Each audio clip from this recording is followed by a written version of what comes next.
Good morning. Good morning, Facebook family and friends.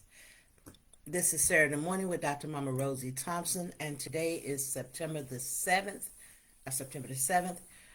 We're going to go ahead and get started. First and foremost, as always, I want to thank each and every one of you who take the time out of your morning to go live with me as I speak. And to those of you who will watch this video later, thank you so very much. And for those of you who will watch this on YouTube, I really appreciate you taking the time to listen to these videos. And if you have comments, if you have suggestions, anything that we need to talk about, it, anything that you don't understand, or anything you think that maybe I didn't make it clear or didn't get it totally right or something that you want to say, just put it in the comments. I always go back and read the comments and to see if there's anything I missed. And a lot of times it gives me some ideas on where I need to go next. Sometimes it helps me to decide where I need to go next.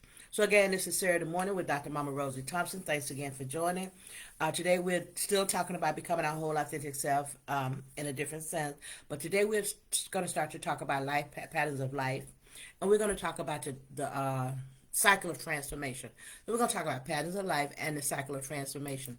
We have been working to change patterns in our lives that were harmful, and we're moving from patterns we adopted, like such as our compulsive way of being, working to change our behavior, our beliefs, and especially the compulsive feeling that we learned from our childhood. Those things that we learned from our childhood and things that we've taken on, those things that are not good for us.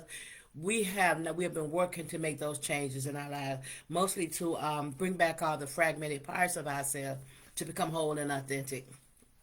In doing so, we've been able to work toward a new freedom and to deepening the connection to who we really are, to our core self. We are now beginning to see and learning to know and see our core self and to live that life that was really who we are. It was what's embedded in us.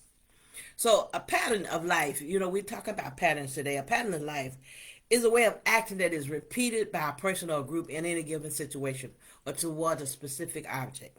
It's how we react repeatedly to any given situation. Find yourself falling back in it. Last week we talked about, how to live your core truth, I think it was core truth. How do you live your core life? How do you be your core self? It's one thing to know it, but it's a different thing when we apply these things to our life. So we talked last week about how do you become it? How do you actually apply these things to your life?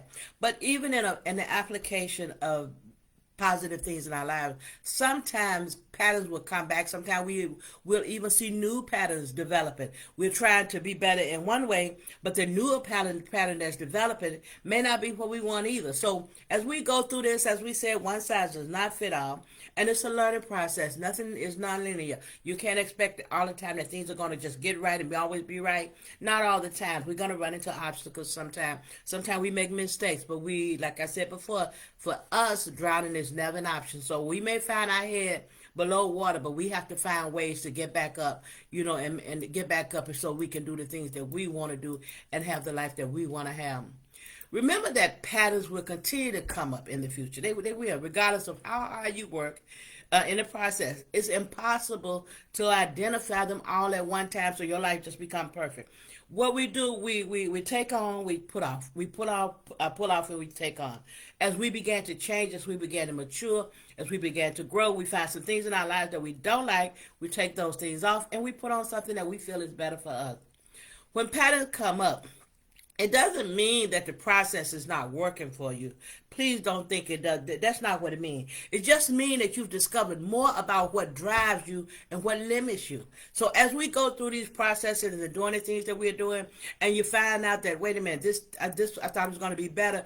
No, don't look at it that way. It just means that you've discovered more about what you like. You've discovered more about what limits you have. So one day you thought it was okay for people to use, to say something around you or to do something to you, and you were able to deal with it. But now that you see these patterns and you began to work in these patterns and you began to see your core truth and to see your core who you really are and began to work to become whole and authentic, now that you're seeing things coming up, you're just discovering more about yourself. You're discovering more about what drives you. You're discovering more about where your limits are, what affects you. Because if we don't pay attention to these things, sometimes it happens and we don't even know it. So new patterns may surface when you begin a new relationship. You know, that can happen. New patterns. When you become a parent, when you get married, or when you're just trying something new, you'll find new patterns that come up. You know, even you can be that person in a relationship where you just like everything in a certain place. And then you get into a relationship, excuse me, or have kids or something, and your family will get married, and they're not the same way. So you get these new patterns of allowing that to happen when it really bothers you. You know, new patterns are going to always surface. Sometimes they can be good, and they're not all bad. Don't think that everything that's a pattern in our life is not all bad. As new patterns come up, you might feel discouraged. You know, like, okay, I'm not getting there. That's what I don't want you to do. Even if you feel that way, we always acknowledge our feeling, but we move past it. Remember, as I said in about our emotions are not us, but they belong to us. Patterns are not you either. They're not you. Remember that these are patterns. So resist any dark side message that tells you, like you blew it. You don't do the process right. Instead, practice mindful empathy. De-energize the pattern in the moment, and then set up a time to go through the cycle of transformation that we're going to talk about, and that we're going to focus on today. So don't allow those dark messages to come up in you because it didn't work out. No, I remember I used to like when Bose used to say that he used to then hold himself accountable, even if he did something that wasn't what he wanted to do, things that he disliked in his life. Even if he did them, he forgave himself, and it's important that we learn to forgive ourselves. It's really important that we learn. Patterns are good in a sense because they help us to make sense of the world. You know, we look for and we create patterns. We do it ourselves. This happens in our brain, and it's so unique that a child growing up in a multilingual house somehow sorts out and can eventually learn to speak the different languages in the correct environment. So these little kids, babies growing up in this house where you're speaking multiple languages, those kids, our brain is so unique and so awesome until they will learn that when I'm talking to mom, I need to speak English. When I'm talking to dad, I need to speak another language. They learn that. So that's how unique and how wonderful our brain is. Because of the amount of information that we encounter, we have to order it. We have to put order to the information, organize it, and structure it so that we're not overwhelmed and so we can function. We get a lot of information. It's always coming in, but we, as people, we need to organize it, find out where it goes. You know, there's a term that talks about jumping to conclusion. So this happens when we construct a pattern, even when there's no pattern. Or when we do not have enough information to legitimately say that a given activity is a pattern. So sometimes, have you heard people say, oh, that always happened when it happened one time? But sometimes be mindful, be careful when you start to think about patterns, because you don't want to assume everything is a pattern, and you also want to make sure that you know something is a pattern before we consider it a pattern. So, you never spend time with me. That may not be a pattern, maybe, but it may not be. Make sure that when you're talking about patterns and you're looking for them, that we don't jump to conclusion. We don't find a pattern where there is no pattern, or we don't have enough information to legitimately say or give it's a pattern, but we just say it's a pattern. We just jump to conclusion. Patterns can be good, and by detecting and creating patterns, we create knowledge and science. A pattern of exercise can lead to a toned body. So that's okay about having patterns. Don't think that all of them are bad.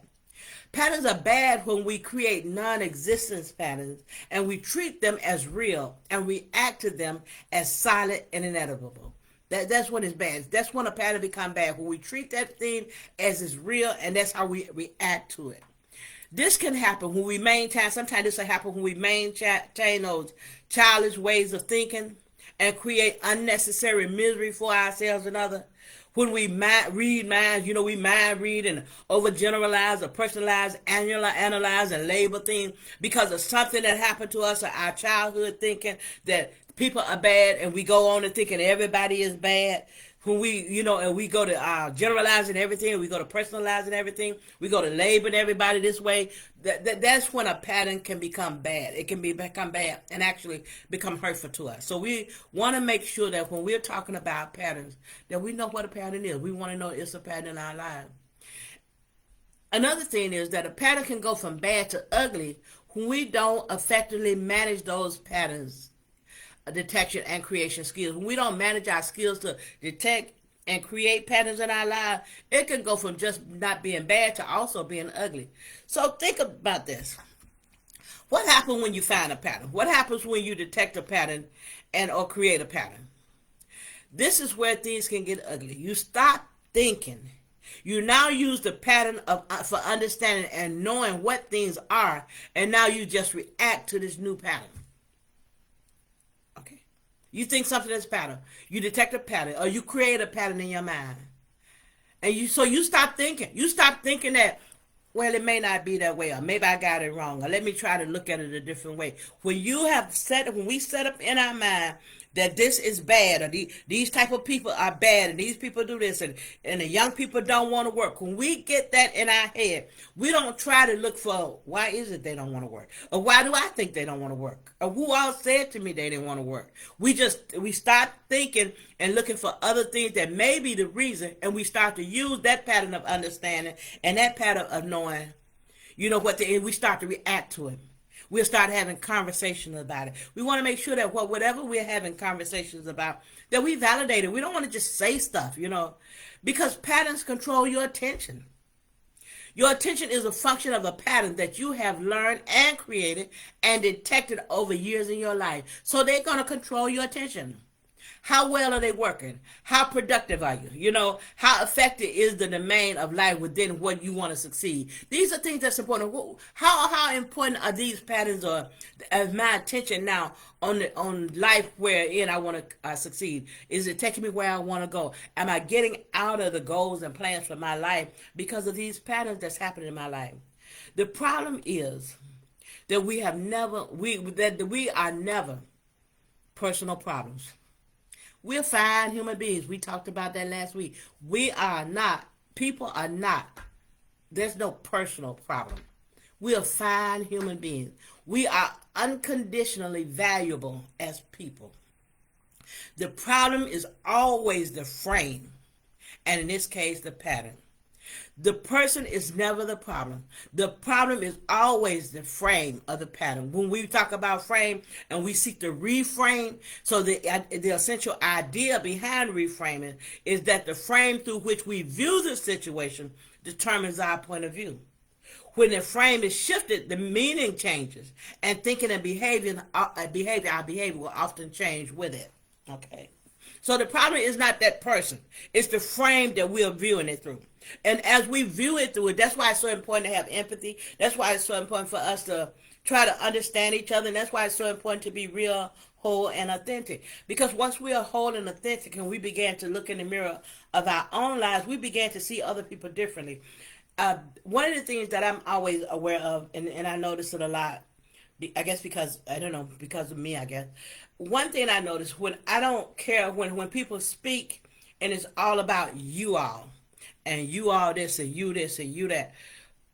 If it's never we and us, oftentimes we leave everybody else. We put them in this category, but it's not us. That's not a good pattern. That's not a good way of thinking. So, what the essential idea I said behind reframing, and that's what we want to do. We're reframing our thoughts. We're reframing our lives. We're reframing the way we think. We're reframing the way we look at things.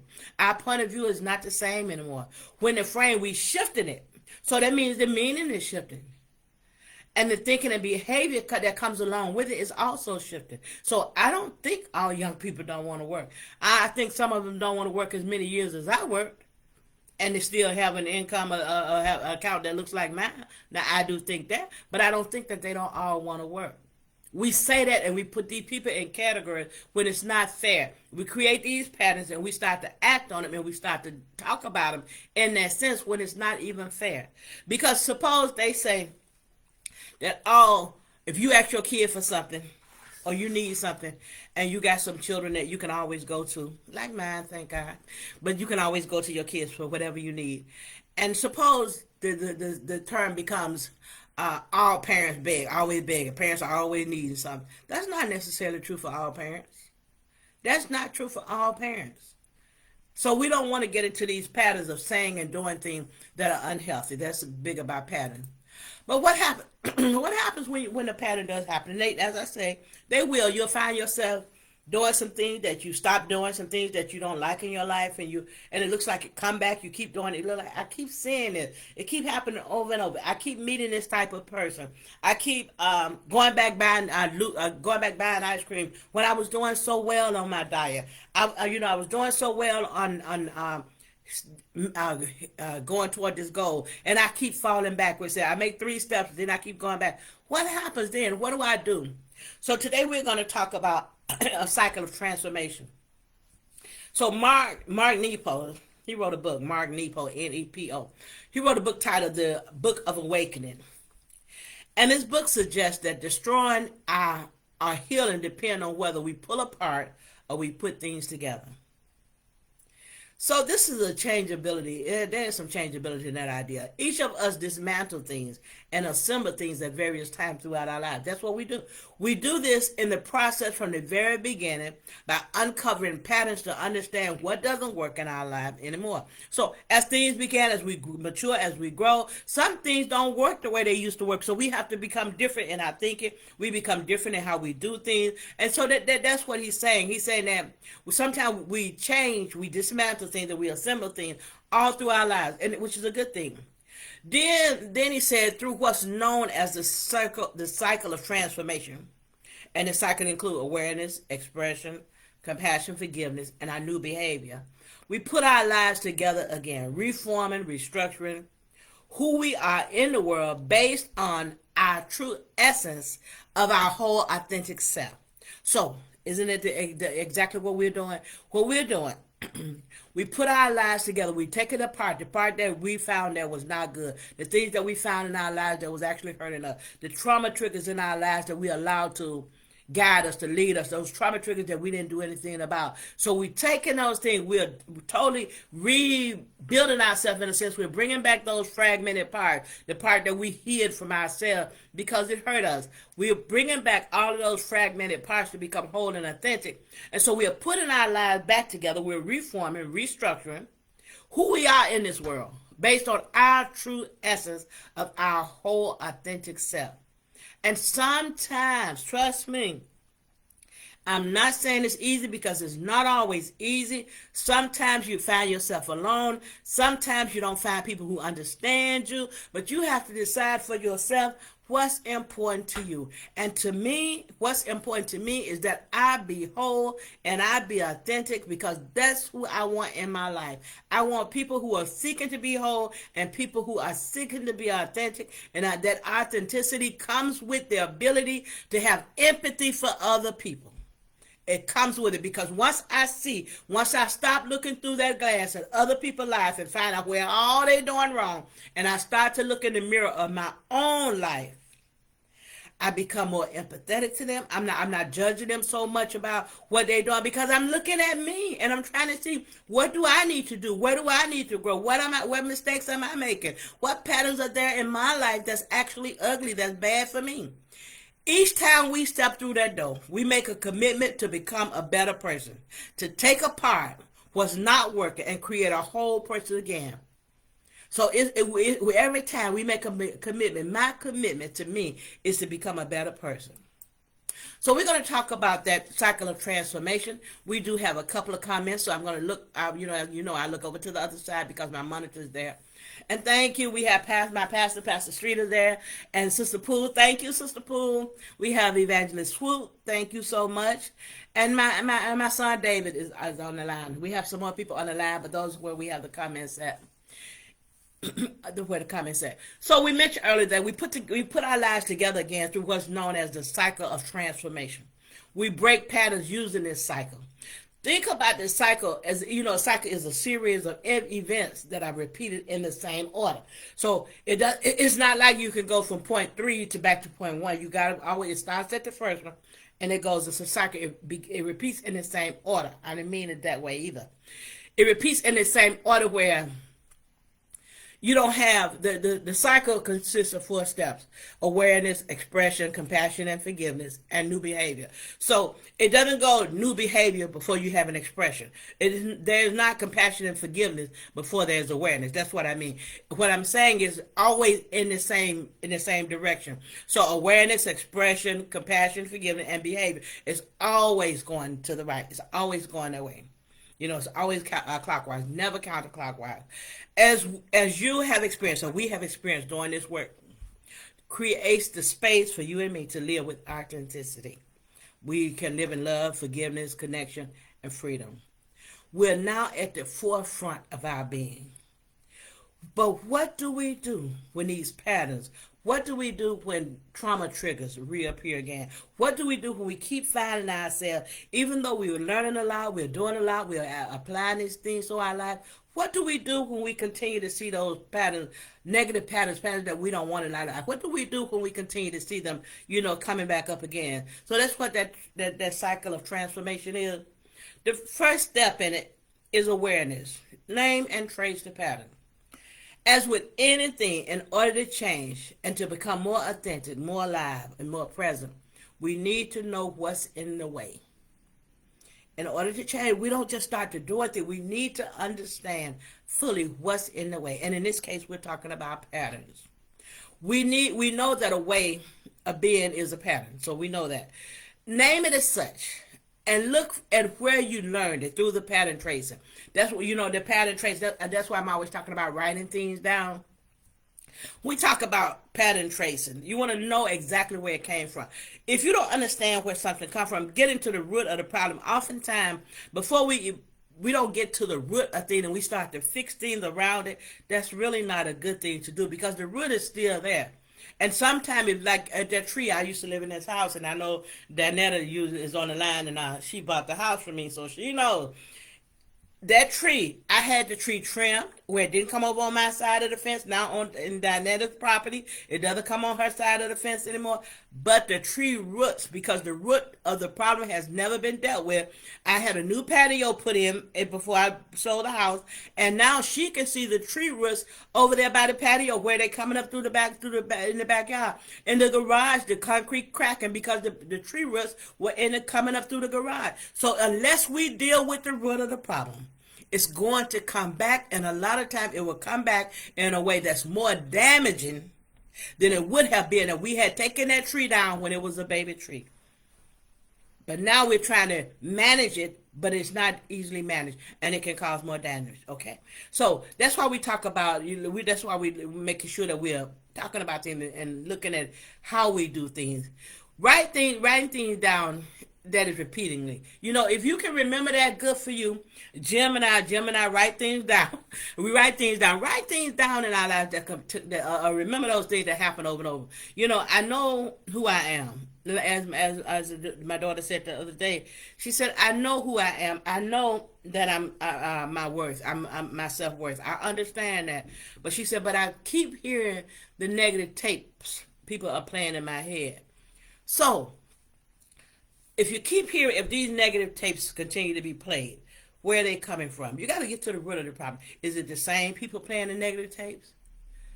You need to maybe even go back to, why does this, what they say, affect you? There's a lot when we want to get to the root and find out, where did this come from? These repetitions can be people, they can be work, home, habits, they can be your decision. When I see this repetition in my life, why is this keep coming up? Why is this keep happening? I know that that's not my goal. I know that that's not my intention. I know that's not where I'm trying to go, but I keep finding myself buying that ice cream that I say I don't want. Why do I keep doing that? Like me, I told you about the orange pop, the orange crush. When I was younger, I think I was 16 years old, because I was pregnant, and I asked Daddy to buy me a pop. I wanted that orange crush so bad, and he wouldn't do it. And that was traumatic for me. See, that's the thing. People don't get to decide what's traumatic for other people. That was really traumatic for me, to the point I always made sure I was going to buy me an orange pop whenever I wanted an orange pop. Majority of the time, there's an orange crush in my refrigerator, and I don't even drink pop. See what I'm saying? That became a habit for me, a trigger. I mean, a pattern for me to keep going to the store. I buy these pop. Other people sometimes will come by, visitors are drinking, but I don't drink pop. So now, am I going to continue to buy them? Well, maybe because family will drink them when they come over, but not as much so, and for the wrong reason. So get to the root. Find out what it is. Where it's coming from. With regard to each identified repetition, ask yourself, has repeatedly doing this serves, how has it served me in my life? I'm buying this all the time. Me, in my case, is pop, which it costs a lot, but not as much as some things that people buy. So, how is it serving me in my life? Is it taking me where I want to go? What is it doing for me? Is there a pattern I wish to finish and not to repeat anymore? Yes, in my life there is. Is there a pattern? I have to say, yes, there's a pattern in my life that I really don't want in my life. I don't like it. What can or would I like to change to enable myself to unweave this piece of fabric in my life? So, what can I, or would I, not just can I, but what would I change to enable myself to unweave this piece of fabric in my life? Whatever that pattern is, we want to unweave it. We want to get it because it's woven into our lives. Most of the time, when we think about patterns, we're thinking about fabric and sewing, and it's woven into our lives. That's what patterns do. They become so woven and intertwined in our lives until it sometimes can take some untangling to get it out of our lives. We are striving for an awareness that is both honest and self-compassionate. We have to be real with ourselves, but we also want to be self-compassionate. When we become aware that something is a pattern, we want to explore where we experienced it in our childhood. Which pattern did it come from? And the negative price of this pattern in my life today. I told you before how it was so important for me to be accepted and to be good. And I know where that came from. That came from being abused as a child, being raped. I didn't want him to hurt me. And I thought that if I was good enough, he wouldn't hurt me. That's what I thought. So it grew up to me. I brought it with me to my adulthood where I was still trying to get people approval. And I didn't even understand nor know that this was a trauma trigger, that this was what was happening in my life. This was part of the trauma in my life that I had brought over into my adulthood. And I was still doing things to try to get approval, still doing things to try to get people to like me. And it really didn't work. As we become aware, we know that we are on our way to breaking free from whatever that is. Awareness is our first step. Awareness helps us to know when we are off course, and you can course correct. It helps us to course correct, from the left road right on back onto the right road. It helps us to course correct when we realize, once we are aware of something, okay, this is not good for me. I've agreed that this is not good for me. Now that I'm aware of this, I'm aware how it's affecting me, how it's not taking me where I want to go. Now I can course correct. After we course correct, after we talk about the awareness, then we want to express that. And the expression is actually meaning to disconnect from the pattern. Make a plan to disconnect. Sometimes disconnecting is not just like, okay, I'm done with that. Sometimes you can say I'm done with that, but your heart may not be done with something. So sometimes it takes steps. But expression is your next step. To let go of your pattern, we must exercise our free will to do so. We are free to do it, whether it hurt or not hurt, or how it makes us feel, how bad we want to or not. We are free to step out of any pattern we want. We are that free. We belong to ourselves, and we can take action using our voice. We can use our body. We can use our intention. Whatever it takes, we can decide to be free from it. We use our voice by saying no to the pattern and say yes to where we're going forward. And now, you say no to this pattern, and you say yes to where I'm going. No to that ice cream, yes to that walk. I'm going to go for that walk. And so what happens when you get to the store? You buy the ice cream. That's why we're empathetic with ourselves. That's why we have grace for ourselves. So you bought the ice cream. Go back to your no. You can always go back to your no and your yes. Sometimes we use our body to express, or we use other things. We talked about being, we were talking about being self, when we were talking about self, it wasn't, we were talking about, it wasn't self-esteem. But we were talking about it, and we were talking about how, or our core self, and we talk about putting in who I really am, and putting it in that jar and tightening that jar up, and not opening, taking out anything because I know this is who I am. Same thing. So we use our body, and we use other things sometimes to express it. Some people like tearing up paper, write it down and tear the paper up, like they do sometime at a mortgage burning. When the mortgage is paid, tear it up and burn it up. Dance and whatever it takes, use your body, and all the while your intentions is free. Your intention is to free yourself from the pattern that you're working with and get back in touch with your aliveness, with your authenticity. No, I don't want this in my life. I'm drawing a line here. I'm choosing aliveness. I am choosing authenticity. I am choosing to be the whole authentic person that I was created to be. Your expression is not necessarily about anger. Know that. Just because you express yourself, you don't have to be angry about it. Okay? It's about claiming your life.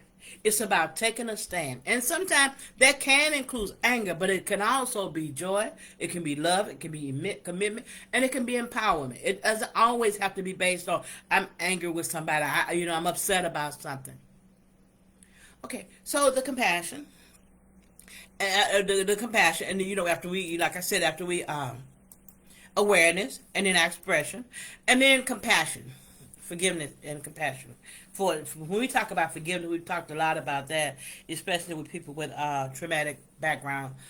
We have to forgive others and we forgive ourselves. And we talked about forgiveness.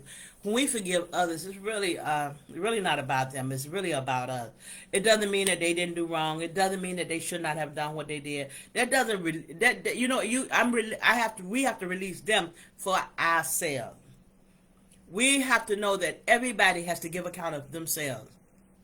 When it comes to patterns, this means forgiving our parents and forgiving ourselves. Whatever that pattern of life was that I felt that I needed to gain approval, when I felt that I needed to do so much for people to care about me, that was from the abuse from my dad. But okay, Dad, I forgive you. And I forgive me for even allowing you to have that much power over my thoughts when I became an adult. At the time, I was a kid, so I didn't know even what I know now. But as an adult, I still allowed that thing in my past, which could not be undone, to rule my life. And I changed that. I forgive him, totally forgive him. And I forgive myself. And I love me. And I can even tell you today that I don't hate him. I mostly now felt bad for him. As I learned to forgive him, I kind of felt bad for him, sad, because it was really sad that a person has to hurt someone else for them to feel like they're whole. That's really sad in my mind. So in our life, it often means taking on a practice of self-love and compassion, and holding others with compassion and curiosity. Why would they do that? If that interests you, why would they do it? It means remember that all of us have hurts.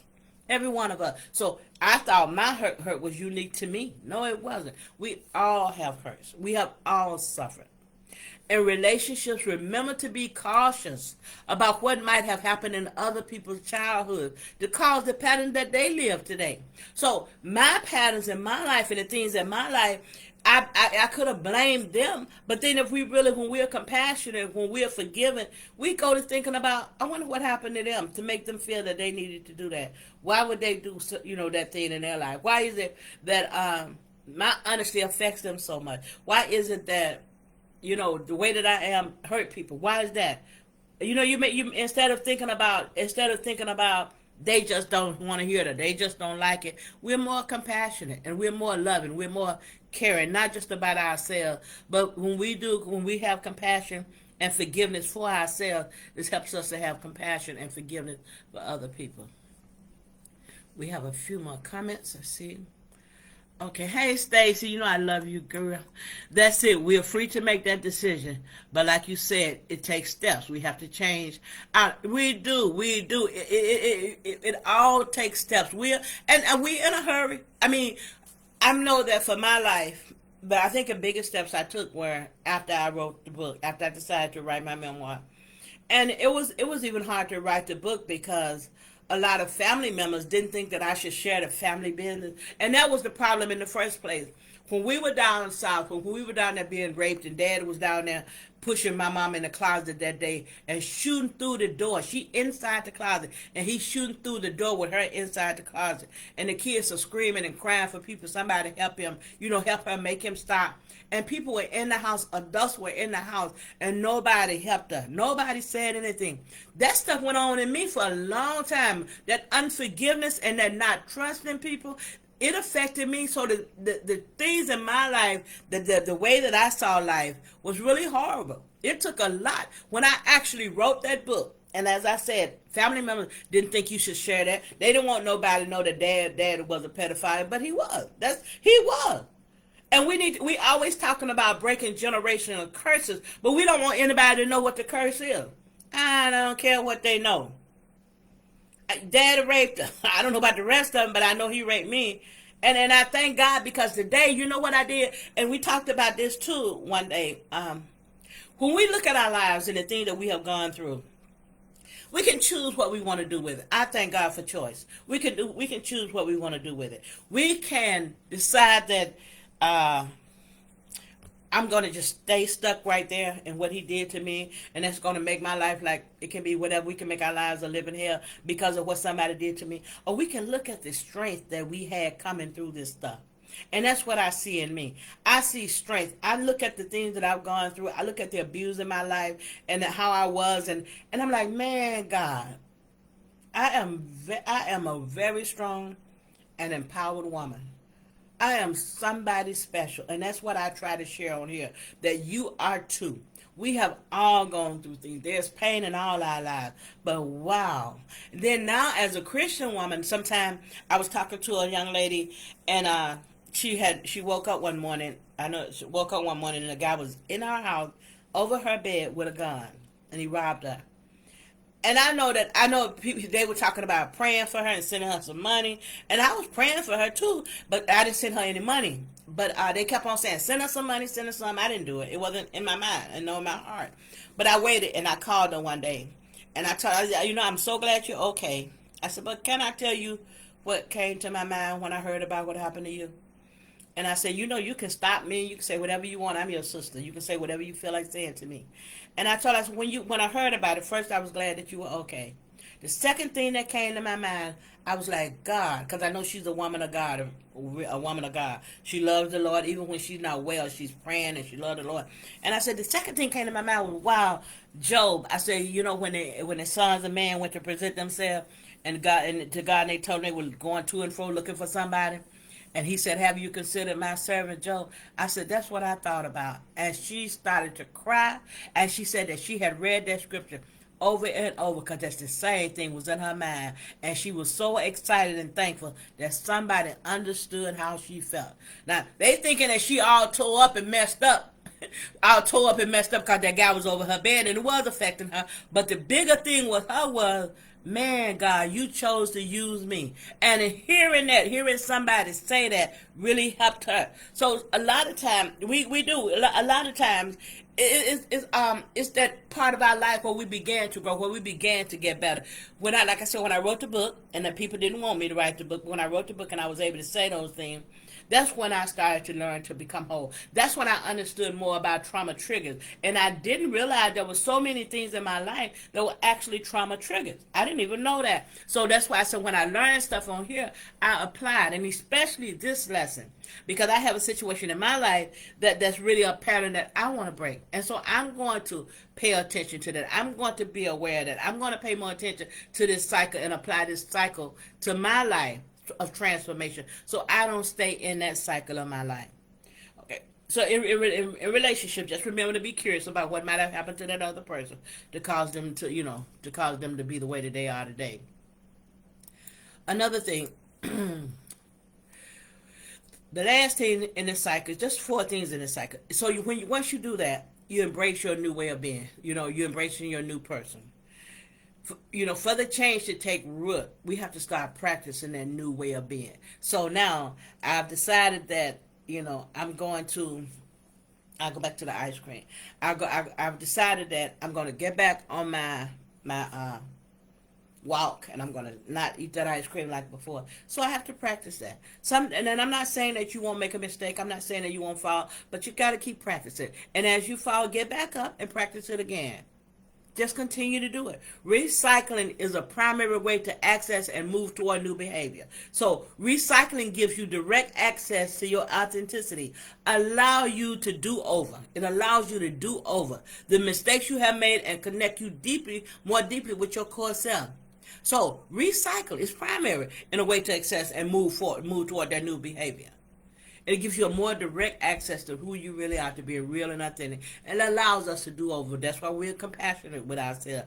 That's why we give ourselves grace. We're compassionate enough to say, yeah, I did. That's not where I want to go. That's not taking me where I want to go. Now I need to do something different, and to actually do something different.